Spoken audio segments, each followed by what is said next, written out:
Sebanyak 42.000 tanaman disiapkan untuk menghijaukan Ibu Kota Nusantara atau IKN Nusantara di Kalimantan Timur. Dilansir dari Kompas.com, Ketua Satgas Pembangunan Infrastruktur IKN, Danis Hidayat Sumadilaga mengatakan, puluhan ribu pohon tersebut berasal dari Persatuan Purnawirawan Angkatan Darat atau PPAD. Ini kurang lebih ada 42.000 tanaman yang kita siapkan dari PPAD, ucap Danis, seperti dikutip dari unggahan Instagram resmi Kementerian Pekerjaan Umum dan Perumahan Rakyat, PUPR, @Kemenpuper, Rabu, tanggal 19 Juli tahun 2023. Danis mengatakan, saat ini Satgas Pembangunan Infrastruktur IKN tengah bersiap-siap untuk menanam tanaman tersebut. Sebagian tanaman akan ditanam di jalan tol IKN dan sebagian lainnya akan diletakkan di kawasan inti pusat pemerintahan atau KIP IKN.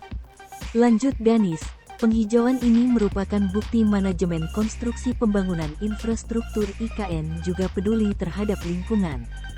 Untuk di tol, terdapat hydroseeding yang merupakan alternatif proses penyebaran biji secara tradisional.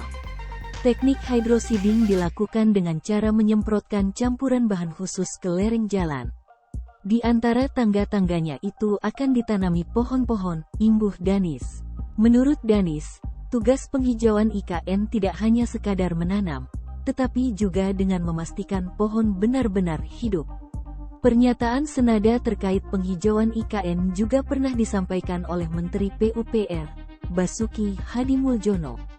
Nanti akan ditanam sebagai beautifikasi jalan tol dan dikelompokkan sesuai dengan jenis tanamannya. Beberapa jenis tanaman yang siap ditanam adalah pulai, ketapang kencana, suren, damar, beringin, hingga trembesi yang cocok untuk koridor jalan tol, jelas Basuki beberapa waktu lalu. Diperkirakan nantinya akan ada sebanyak 100 jenis tanaman yang ditanam untuk menghijaukan IKN. Sementara, salah satu kontraktor jalan tol IKN, yakni PT Wijaya Karya terhadap melaksanakan reboisasi serta penyediaan area persemaian di proyek jalan tol KKT Karyangau Septempadung untuk pohon-pohon yang akan ditanam di IKN.